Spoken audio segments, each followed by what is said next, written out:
اور ایک چیز بھی اور ہمیشہ ذہن میں رکھیں، کبھی انسان کے دل میں خیال آ جاتا ہے، خاص طور پہ یہ ذمہ داریاں ادا کرتے ہوئے مرکز میں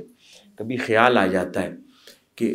کسی مسئلے پر گرفت ہو گئی، سینئرز نے گرفت کر لی، اس کو پریشانی کا سامنا ہوا، مشکل ہوئی، سخت باتیں سنی، یا تھوڑی ہوا اس کے لیے خراب ہو گئی، تو اس کے دل میں خیال آتا ہے، کئی بار ممکن ہے وہ اس میں وہ شریک بھی نہ ہو، تو وہ کہتا ہے کہ میں تو اس کے اندر ایٹ رانگ تھا ہی نہیں، میں غلط تھا ہی نہیں، میری گرفت ہو گئی۔ وہ انسان کا اس واقعے پہ نگاہ چلی جاتی ہے۔ اللہ والے کہتے ہیں بالاتفاق، وہ کہتے ہیں کہ جو بندہ جس کو ہستی کے رازوں کی خبر ہے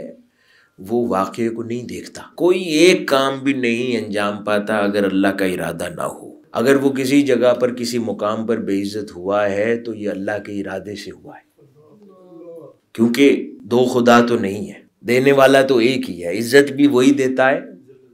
ذلت بھی وہی دیتا ہے۔ اگر کسی ایسے میٹر میں بھی کوئی ہوا ہے بے عزت، یا اس کو کسی پریشانی کا سامنا ہوا ہے جس میں ممکن ہے براہ راست وہ ذمہ دار نہ ہو، لیکن اس کو ایک مشکل کا سامنا ہو، اس کا مطلب ہے وہ آئی تو اللہ کی طرف سے ہے۔ تو سمجھدار آدمی اس پر اپنا دھیان نہیں لگاتا کہ میرے ساتھ زیادتی ہوئی، سمجھدار آدمی یہ کہ اللہ پاک نے مجھ پر یہ بے عزتی کیوں بھیجی، واقعے میں نہیں وہ پڑھتا، ہوا تو ماجرا ہے نا، ایک رزلٹ آیا،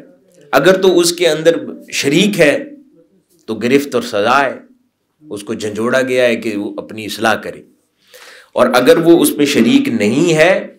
تو پھر عین ممکن ہے کہ کسی اور معاملے کی سزا یوں ملی ہے، حرکت کوئی اور کی ہے، اب اس حرکت کو اللہ پاک اوپن نہیں فرمانا چاہتا، کیونکہ وہ ستار العیوب بھی ہے نا،